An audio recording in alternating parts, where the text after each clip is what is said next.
Hello friends, मैं सोनम एक बार फिर से आपके लिए एक अच्छा सा कंटेंट लेकर हाजिर हूँ आप लोगों के लिए। तो स्टार्ट करते हैं। आज का हमारा टॉपिक है इंक्लूसिव एजुकेशन, समावेशी शिक्षा पार्ट 3। इससे पहले हम 2 पार्ट डिस्कस कर चुके हैं। उसमें हमने एक फर्स्ट पार्ट में हमने प्रतिभाशाली बालक और सृजनात्मक बालकों के बारे में बताया था। ये हमारा सेकंड पार्ट है। उसमें हमने बताया था कि मंदबुद्धि बालक और पिछड़े बालक कौन होते हैं। उसके अलावा 3 और पार्ट में बालकों को कैटेगराइज किया गया है, समस्यात्मक बालक, विकलांग बालक और बाल अपराधी बालक। उनके बारे में आज हम इस पार्ट में डिस्कस करेंगे। और अगर आपको मेरी मेहनत पसंद आती है तो हमारे वीडियो को लाइक करें और जितना ज़्यादा पॉसिबल हो अपने दोस्तों को, अपने रिलेटिव्स को और जो जिसको भी आप जानते हो जिससे को भी वीडियो से बेनिफिट मिल सकता है उसको आप शेयर करें। और हमारे चैनल को सब्सक्राइब करके बेल आइकन को प्रेस कर दें, जिससे आप जब भी कोई नया वीडियो आएगा तो उसके नोटिफिकेशन आपके पास पहुंच जाएगा। तो आइए स्टार्ट करते हैं। समावेशी शिक्षा में सबसे पहले डिस्कस करते हैं समस्यात्मक बालक।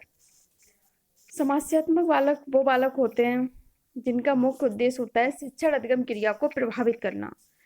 जैसे हम कह सकते हैं कि वो ऐसा कोई काम करते हैं कि जिससे हमारी जो शिक्षण अधिगम प्रक्रिया है वो प्रभावित होती है, या उनके व्यवहार में ऐसी कोई बात होती है जिससे समस्या बन जाती है, इसलिए हम उनको कहते हैं समस्यात्मक बालक। फॉर एग्जाम्पल आप लोग समझ लो, जैसे कोई बच्चा है, रोज देर से आता है, कक्षा में देर से आना उसका आदत ही, वो आता ही देर से है, उसकी ये हैबिट बन गई है। तो ये क्या एक समस्या बन गई है।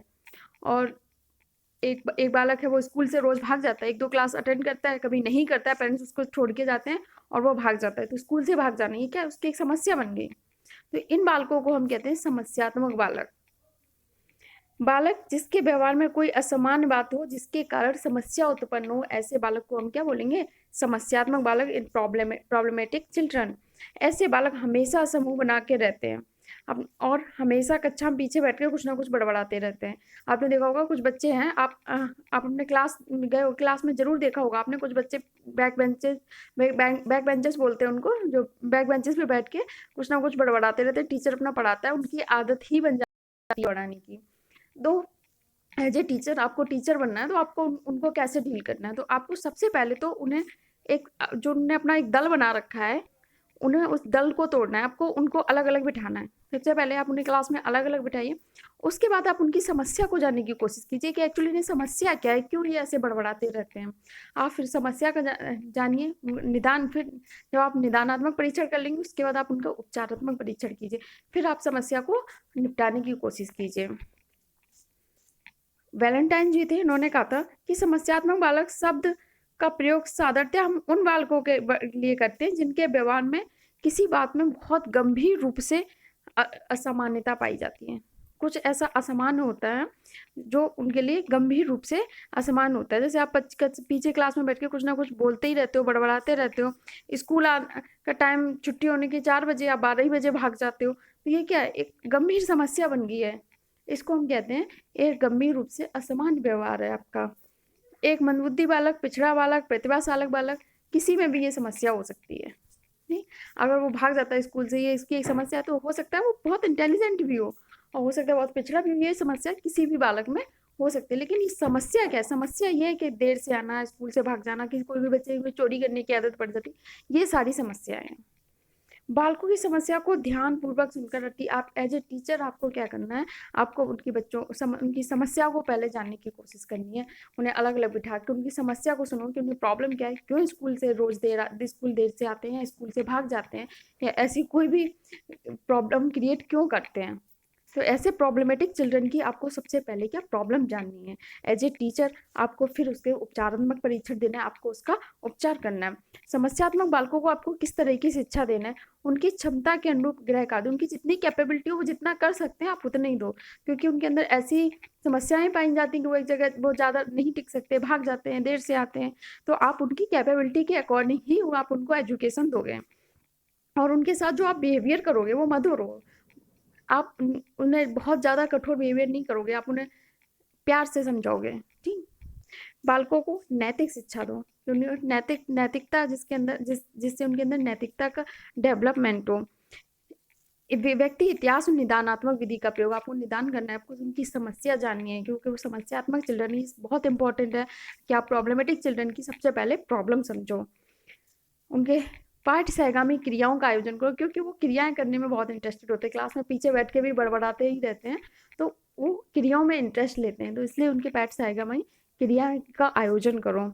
मनोरंजन के साथ उन्हें शिक्षा दो। वो पीछे बड़बड़ाते हैं ना, तो उन्हें ये लगता है कि वो अपना एंटरटेनमेंट कर रहे हैं, मनोरंजन कर रहे हैं, तो आप उनको जो शिक्षा दो वो इस तरह से दो कि वो साथ साथ में मनोरंजन भी करते जाओ, उन्हें मनोरंजन के साथ साथ सब कुछ उन्हें सिखा भी दो, तो उन्हें मनोरंजन के साथ शिक्षा दो। इसके बाद ये तो हमारे थे प्रॉब्लमेटिक चिल्ड्रन, जो समस्यात्मक चिल्ड्रन है, आपको इन्हें किस तरह से डील करना है ये हमने बताया।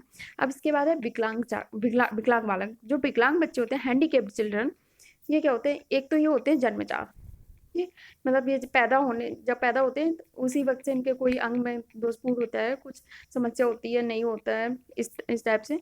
और एक तो ये होते हैं कि उनका कुछ उनके साथ घटना घट गई, दुर्घटना घट गई, एक्सीडेंट हुआ, कोई चोट वोट लगी, उसकी वजह से उनके किसी अंग में दोषपूर्ण आ गया। तो ये दो तरह के बालक होते हैं, एक तो जन्मजात होते हैं, एक कोई दुर्घटना बीमारी इसकी वजह से उन्हें उनके जो शरीर में प्रॉब्लम हो जाती है, उसको हम दो तरह से होते हैं। क्रो एंड क्रो जी ने कहा था, ऐसे बालक जिनमें ऐसा शारीरिक दोष होता है जो किसी भी रूप में उसे साधारण क्रियाओं में भाग लेने से रोकता है। जो साधारण क्रियाएं जैसे दौड़ना हुआ, अगर कोई बच्चा पैर से हैंडीकैप्ड है तो वो नहीं दौड़ सकता, तो एक समान क्रिया में भाग लेने से उसे वो रुक रहा है, तो ऐसे बच्चों को हम क्या कहते हैं, विकलांग बालक कहते हैं। विकलांग बालकों के कई तरह के प्रकार हो सकते हैं। एक अपंग बालक है, एक दृष्टि अक्षमता, श्रवण अक्षमता, वाणी दोष और अत्यधिक कोमल व निर्मल। अपंग बालक, वो अपंग किसी भी पार्ट से, बॉडी के किसी भी पार्ट से वो अपंग हो सकता है, उसका वो पार्ट नहीं है, तो उसे हम क्या कहेंगे, वो कि वो अपंग बालक है। इससे उसके बहुत समस्याएं आ सकती है, दैनिक कार्यों को वो नहीं सही से कर सकता है, और जो सामान्य कार्य हैं उनमें सही से पार्टिसिपेट नहीं कर सकता, उसे कुछ ना कुछ प्रॉब्लम रहती है। दृष्टि अक्षमता, दृष्टि अक्षमता में दो तरह के बच्चे आ सकते हैं। एक तो वो बच्चे होते हैं जो बिल्कुल नहीं देख सकते, और एक बच्चे होते हैं जो थोड़ा बहुत देख सकते हैं, उन्हें बहुत कम देख सकते हैं। जो बिल्कुल नहीं देख सकते, जो बूढ़ते अंधे होते हैं, उनका इलाज नहीं होता, लेकिन जो थोड़ा बहुत भी देख सकते हैं उनका कुछ इलाज थोड़ा बहुत हो सकता है, और उन बच्चों को सामान्य बच्चों के साथ हम लोग बिठा के पढ़ा सकते हैं, उन्हें सामान्य बच्चों के साथ बिठा के पढ़ाया जा सकता है। लेकिन जो पूर्ति अंधे होते हैं, क्योंकि उनके लिए हमें ब्रेल लिपि यूज करनी होती है, हम उन्हें ब्रेल लिपि से पढ़ा सकते हैं, इसलिए उनके लिए हमें थोड़ी अलग कक्षा की व्यवस्था करनी पड़ती है। लेकिन जो थोड़ा कम देखते हैं उनको हम जनरल जो सामान्य बच्चे हैं उनके साथ बिठा के पढ़ा सकते हैं, उनके साथ शिक्षा दे सकते हैं। और श्रवण क्षमता, जो बच्चे सुन नहीं सकते, अब इसमें दो तरह से बच्चे हो सकते हैं, ठीक। एक तो बच्चे हैं जो सुन सुन सकते हैं, बोल नहीं सकते, और एक ऐसा है कि जो न सुन सकते हैं ना बोल सकते हैं, ठीक। एक हुआ गूंगे बहरे बालक, जो जन्म से ही बहरे हैं। अगर वो जन्म से ही बहरे हैं, जो अगर वो सुन नहीं सकते, अगर वो जन्म से बहरे हैं, सुन नहीं सकते, आप ये बताओ, जब वो सुनेंगे ही नहीं, बच्चे जन्म से पैदा हुए, तो उन्हें भाषा कैसे सीखेंगे जब वो सुन ही नहीं सकते। हम लोग जो बोल रहे हैं उन्हें पता ही नहीं है क्या भाषा है, बच्चा भाषा कैसे सुन के सीखता है। तो जब वो बच्चे जन्म से बहरे होते हैं तो वो बच्चे मतलब कंपलसरी जो होता है कि वो बोल नहीं पाते हैं, गूंगे होते हैं, कंपलसरी होता है। लेकिन हाँ, अगर कोई बच्चा गूंगा है, जन्म से बहरा नहीं है, तो और केवल गूंगा है, ऐसा हो सकता है, उसे हम नॉर्मल बच्चों के साथ बिठा के पढ़ा सकते हैं, ठीक है। वो जो केवल बोल नहीं सकता और जन्म से बहरा नहीं है, लेकिन वो बोल नहीं सकता, वो सुनता है, समझता है, तो हम उसे नॉर्मल क्लास में बिठा के पढ़ा सकते हैं। लेकिन जो ना सुन सकता है ना बोल सकता है, जो गूंगा भी है, बहरा भी है, तो उसके लिए, उस बच्चे के लिए हमें एक अलग कक्षा। तो केवल दो तरह के बच्चों के लिए, जो पूर्णतया अंधे हैं या जो सुन और बोल कुछ नहीं सकते, बिल्कुल गूंगे या बहरे, बस उन दो बच्चों के लिए हमें अलग क्लास की व्यवस्था करनी पड़ती है, क्योंकि जो अंधे बच्चे उनको ब्रेल लिपि से पढ़ाते हैं, और जो पूरी तरह से गूंगे और बहरे होते हैं उनको हम ओष्ठ लिपि से पढ़ाते हैं। ओष्ठ लिपि सांकेतिक भाषा, यानी कि वो ओठ के मूवमेंट से सुनते हैं, कि ये समझते हैं, सुनते तो नहीं है, ओठ के मूवमेंट से वो समझते हैं कि ओठ किस तरह से मूव कर रहा है, तो ये कौन सा अक्षर बोला होगा, ठीक। तो हम उनको ओष्ठ लिपि से पढ़ाते हैं। बाकी नॉर्मली सभी बच्चों को हम एक ही कक्षा में बैठ के पढ़ा सकते हैं। अगर कोई बच्चा जन्म से बहरा है, लेकिन क्या है, मतलब जन्म से बहरा नहीं है और वो बोल नहीं सकता, तो क्या वो सुन तो सकता है, हम उसे नॉर्मल क्लास में बिठा के पढ़ा सकते हैं। वाणी दोष में आती है, जो बच्चे हकलाते हैं और तुतलाते हैं, इनका इलाज पॉसिबल है। इन्हें स्पीच थेरेपी का प्रयोग करके आप इनको हकलाना और तुतलाना की इलाज कर सकते हो। अत्यधिक कोमल व निर्मल बच्चे, तो इन पे हमें बहुत ज़्यादा काम करने की ज़रूरत नहीं होती है, ये बहुत ईजिली हम इनको हैंडल कर सकते हैं। विकलांग बालकों की अब हम शिक्षा कैसे करें, अंधे बालकों को लुइस ब्रेल द्वारा बनाई, लुइस ब्रेल ने ये ब्रेल लिपि बनाई थी जिससे आप अंधे बालकों को शिक्षा दे सकते हो। मूक बधिर बालकों को ओष्ठ लिपि सांकेतिक भाषा से ओठ के मूवमेंट से वो पढ़ेंगे। एक बालक अगर जन्मजात बहरा है तो वह बालक अनिवार्य आवश्यक रूप से गूंगा होगा, यही हमने बताया। अगर वो जन्म से बहरा है तो वो सुन नहीं सकता, वो सुन नहीं सकता तो वो भाषा कैसे सीखेगा, तो वो बोल भी नहीं पाएगा, इसलिए उसे क्या आवश्यक रूप से गूंगा होता है। यदि कोई बालक जन्मजात बहरा नहीं और केवल गूंगा है तो उसे समान विद्यार्थियों के साथ पढ़ाया जा सकता है, यही हमने अभी डिस्कस किया था। जो बालक अपनी आवश्यकताओं की पूर्ति के लिए, अब ये बाल अपराधी, ठीक, बाल अपराध कि जो बालक अपनी आवश्यकताओं की पूर्ति के लिए सामाजिक व्यवस्था को बनाए रखने के लिए बनाए गए कानूनों की अवहेलना करके जो समाज विरोधी कार्य करते हैं उनको हम बाल अपराधी बोलते हैं। वो हर सामाजिक व्यवस्था को बनाए रखने के लिए कुछ कानून होते हैं, अगर वो कानून सब लोग फॉलो नहीं करेंगे तो कोई सामाजिक व्यवस्था नहीं रह जाएगी। तो कुछ कानून होते हैं और उनका नियम, उनका जो फॉलो करना होता है, उनको जो पालन करना होता है वो सबको कंपलसरी होता है, अनिवार्य होता है। एक समाज को, आप उस समाज में आपको सारे कानून को फॉलो करना कंपलसरी है। अब वो चाहे एक वयस्क हो, एक चाहे बच्चा हो, सबको फॉलो करना पड़ेगा। अगर कोई एक यंग बच्चा, यंग लोग, बच्चा नहीं सॉरी यंग, कोई 18 साल से ऊपर है, अगर वो उन कानून का अवहेलना करता है, उनके कानून के अगेंस्ट कोई कार्य करता है जाके, तो हम उसको क्या कहते हैं, अपराध, उसने अपराध किया है। और अगर कहीं जो 18 साल से कम है, कोई किशोर या बालक ऐसे काम करता है तो हम उसको बोलते हैं बाल अपराध, बालक अपराध। अभी इसकी एज शायद 18 से 16 साल कर दी गई है कुछ अपराध में, सभी अपराधों में नहीं, कुछ अपराधों में जो बहुत ही हिंसक, बहुत ही कुछ कैटेगराइज होते हैं, जो ज़्यादा ही डीप कैटेगरी में है, अब बहुत सीरियस क्राइम है, उनके लिए 18 से 16 16 एज कर दी गई है, 18 से 16, 18 से 16। तो अगर वही कोई समाज विरोधी जो कानून है आप उनका उल्लंघन करके कुछ ऐसा काम कर रहे हो, अगर कोई यंग पर्सन वयस्क ऐसा काम करता है तो उसको हम अपराध बोलते हैं, और अगर कोई बच्चा ऐसा काम करता है तो हम उसको बोलते हैं बाल अपराध। बाल अपराध 18 वर्ष से कम आयु व्यक्ति के द्वारा किया जाने वाला अपराध है। बाल अपराध पूर्ण अपराध न होकर अपराध की एक सीढ़ी है, पूरी तरह से हम उसे अपराध नहीं मानते, लेकिन क्या अपराध की एक सीढ़ी है। बस क्या है फर्क, क्या है, आपकी एज कम है, आप अभी बालक हो, इसलिए अगर आप समझदार होते, यंग होते, तो अब वो पूर्णतया अपराध होता। इस पर कुछ मनोवैज्ञानिकों ने अपने विचार दिए हैं। जो सीजर लाम्ब्रासो थे, ये भी, इनको हम क्या कहते हैं, बाल अपराध का जनक, बाल अपराध विज्ञान है, इसके जो जनक हैं वो है सीजर लाम्ब्रासो और गॉर्डन ने ये कहा था कि जो बाल अपराध का एक कारण है वो बच्चों का निम्न बुद्धि स्तर भी एक बाल अपराध का कारण है।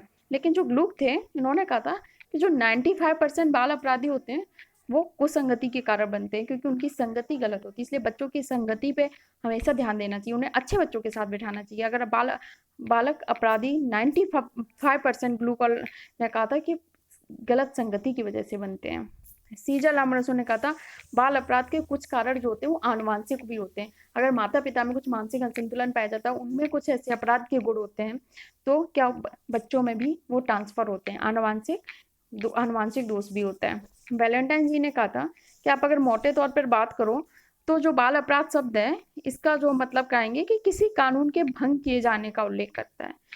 आप जो समाज द्वारा बनाए गए कुछ कानून है, आप उनका अगर भंग करोगे, उनका उल्लंघन करोगे, तो वो किस में आ जाता है, बाल अपराध में। और कोई बच्चा करता है। स्किनर जी ने कहा था कि बाल अपराध की परिभाषा किसी कानून के उस उल्लंघन के रूप में की जाती है जो किसी वयस्क के द्वारा किए जाने पर अपराध होता है। मैंने कहा था अगर कोई वयस्क करता है तो वो जो अपराध है, वही अगर बच्चा करता है तो हम उसको कहते हैं बाल अपराधी। किसने कहा था, स्किनर जी ने। हीली जी ने कहा था कि अनुसार बालक जो समाज द्वारा स्वीकृत आचरण का पालन नहीं करता है उसी को हम क्या बोलते हैं, बाल अपराध। ओवरऑल कंक्लूजन आपको क्या समझ में आ रहा होगा, जो भी सामाजिक नियम कानून बनाए गए हैं, अगर कोई बच्चा उनका उल्लंघन करता है तो हम उसको क्या बोलते हैं, बाल अपराध।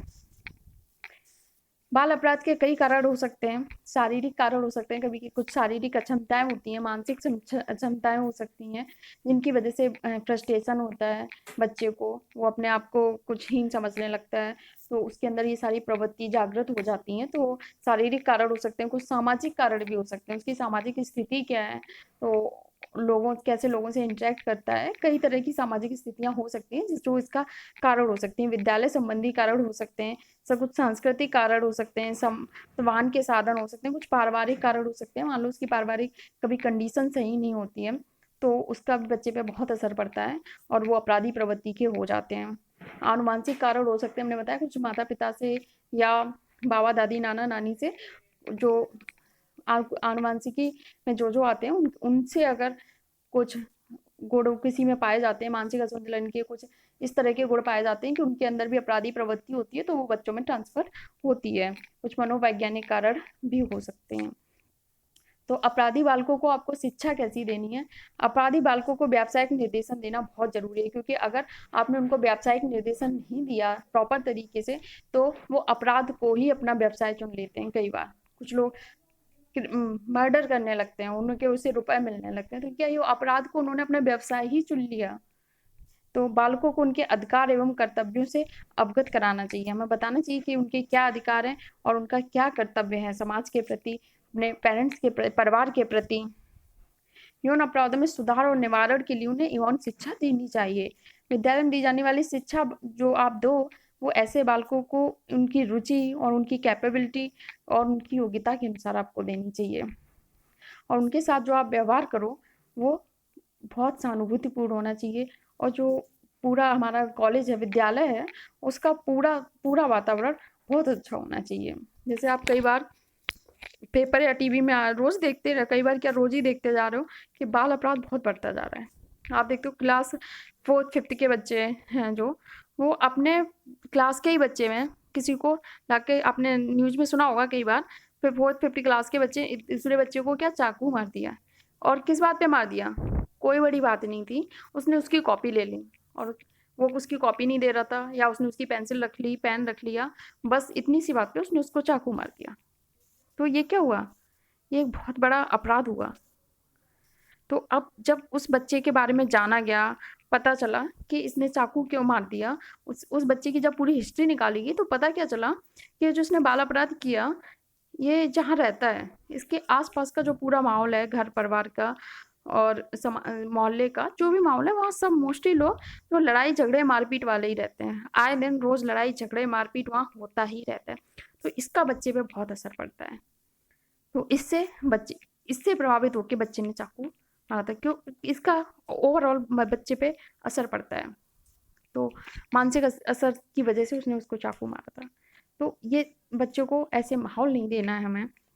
इंसान पूरा वातावरण हमें अपने विद्यालय का अच्छा रखना है और कोशिश करनी है कि बच्चे से, के पेरेंट्स से डिस्कस करके कि उनके घर का आसपास का माहौल भी अच्छा रहे, सहानुभूतिपूर्ण हो और पूरा का पूरा वातावरण बहुत अच्छा पाया जाए। अब ये कुछ अधिगम क्षमता के प्रकार हैं, ये आप लोग बहुत ही अच्छे से पढ़ लेना, क्योंकि इनसे एक क्वेश्चन आता ही आता है। सीटेट केवीएस में तो आना ही आना है, मोस्टली सभी एग्जाम में आता है, सभी टीचिंग एग्जाम में आता है। और ये जो मेरा पूरा टॉपिक है समावेशी शिक्षा के पार्ट 1 2 3, ये जो बालक हैं, प्रतिभाशील, सृजनात्मक, मंद बुद्धि, पिछड़े बालक और अपराधी बालक, विकलांग बालक, समस्यात्मक बालक, ये सीटेट का, केवीएस और स्पेशली रीट का बहुत पसंदीदा टॉपिक है। रीट में तो इससे क्वेश्चन आते ही आते हैं, बहुत ज़्यादा क्वेश्चन आते हैं। आते तो हर किसी में, लेकिन इसमें रीट में बहुत ज़्यादा क्वेश्चन आते हैं इस टॉपिक से। तो ये चीज़, अब अधिगम क्षमता के प्रकार हैं, ये आप अच्छे से समझिए, क्योंकि ये बहुत इनसे एक क्वेश्चन आता ही है एग्जाम में। अफेसिया क्या होता है? अगर कोई बच्चा को भाषा समझने में कठिनाई है, कोई भाषा को नहीं समझ पाता है, तो हम उसको बच्चा को बोलते हैं क्या? अफेसिया। ये कौन सी प्रॉब्लम है? अफेसिया। ये कौन सी इनकेपेबिलिटी है? कौन सी है? अफेसिया। अगर हाइपरलेक्सिया होता है जो बच्चे वाक्यों को बिल्कुल नहीं समझ पाते, उनके अंदर वाक्यों की कोई समझ नहीं है, तो हम बोलेंगे इसे कौन सी प्रॉब्लम है? हाइपरलेक्सिया। डिसकैलकुलिया, कैलकुलेटर ऐसे आप समझ सकते हो, कैलकुलेट करना मतलब कैलकुलेट करने में दिक्कत आती है, यानी कि जो गणित की चीजें हैं, जोड़ भाग घटाना, ये सब नहीं कर पाते, गणितीय गणना अलग गलत करते हैं तो गलत करते हैं, नहीं कर पाते, इन्हें हम बोलते हैं डिसकैलकुलिया। कैलकुलिया से आप समझ लो कि जो कैलकुलेट नहीं कर पाते, किसमें कैलकुलेट किसमें करते हैं? गुणा भाग जोड़ घटाना सब किसमें करते हैं? हम गणित में। डिसलेक्सिया, ये तो आप लोग शायद जानते हो, तारे जमीन पर तो सबने देखी होगी। उसमें जो बच्चा था ईशान, उसको क्या प्रॉब्लम थी? डिसलेक्सिया, पठन संबंधी दोष, पढ़ नहीं पाता था सही से, उसको अक्षर दौड़ते हुए दिखते थे, भागते हुए समझ में आते थे, आगे पीछे समझ में आते थे, तो वो पढ़ नहीं पाता था सही से। तो जो पढ़ने में प्रॉब्लम होती है बच्चों को, उस प्रॉब्लम को क्या बोलते हैं? डिसलेक्सिया या डायलिसिया। डिस्ग्राफिया होती है जो शब्दों और वाक्यों को गलत लिखते हैं, जिन्हें लिखने में दिक्कत होती है बच्चों को, जो बच्चों को लिखने में दिक्कत होती है, जो शब्द और वाक्यों को सही नहीं लिख पाते, उनको हम बोलते हैं डिस्ग्राफिया। ठीक, ये बहुत इंपॉर्टेंट है, ये सारे बहुत अच्छे से याद कर लेना कि कौन किसको हम क्या बोलते हैं। अब कुछ क्वेश्चन डिस्कस कर लेते हैं जो प्रीवियस ईयर में आए हुए हैं इस टॉपिक से। अंधे बालकों को प्रशिक्षण देते हैं हम किस विधि से प्रशिक्षण देते हैं? ब्रेल पद्धति से। ठीक, ये बता चुकी हूँ पहले भी। बाल अपराध की परिभाषा किसी कानून के उस उल्लंघन के रूप में की जाती है जो किसी वयस्क के किए जाने पर अपराध होता है। हमने कहा तो जो वयस्क करता है तो अपराध हो गया, और बच्चा करता है तो क्या हो गया? बाल अपराध। ये किसने कहा था? ये स्किनर जी ने कहा था। नेक्स्ट है क्वेश्चन हमारा, विकलांगों को सामान्य एवं शिक्षा व्यवस्था में शिक्षित करना चाहिए। सामान्य शिक्षा व्यवस्था में हम विकलांगों को क्यों शिक्षित कर सकते हैं? क्यों करना चाहिए? क्योंकि वे सहानुभूति के पात्र नहीं, ऐसा नहीं, उन्हें सामान्य जीवन में अपने आप को समायोजित करना है, उन्हें भी शिक्षित करना आवश्यक है। उनकी शारीरिक कमजोर, मानसिक कमजोर, उन्हें सामान्य जीवन में अपने आप को, उन्हें भी कॉमन जीवन जीने का में उसी में समायोजित करना है। ठीक, विकलांग को आजकल हम जो नया वर्ड दिया गया वो डिफरेंटली एबल्ड नहीं, वो सहानुभूति के पात्र नहीं है, वो अलग तरीके से एबल्ड है, डिफरेंटली एबल्ड हम लोग आज उनको बोलते हैं। ऐसे व्यक्ति जिनमें ऐसा शारीरिक दोष होता है जो किसी भी रूप में उसे साधारण क्रियाओं में भाग लेने से रोकता है या उसे सीमित रखता है, ऐसे व्यक्ति को हम विकलांग व्यक्ति कहते हैं। किसने कहा था? ये क्रो जी ने कहा था।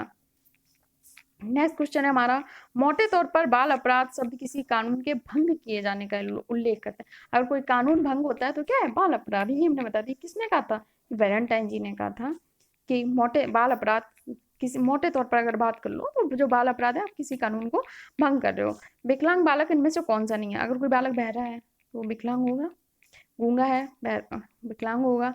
बाल अपराधी नहीं, बाल अपराधी बालक विकलांग नहीं होगा। बाल अपराधी क्या है? जो अपराध करते हैं, जो हमने बताया था, जो किसी कानून का उल्लंघन करते हैं। तो विकलांग बालक कानून का उल्लंघन नहीं, विकलांग बालक कौन? बहरा बालक होगा, गूंगा बालक होगा, लंगड़ा बालक, बाल अपराधी। तो इसका आंसर कौन सा सही हो जाएगा? बाल अपराधी में विकलांग बालक कौन सा नहीं है? बाल अपराधी। नेक्स्ट क्वेश्चन है, समस्यात्मक बालक होता है। इनमें से समस्यात्मक बालक कौन होता है? जिसके अंदर कोई समस्या हो।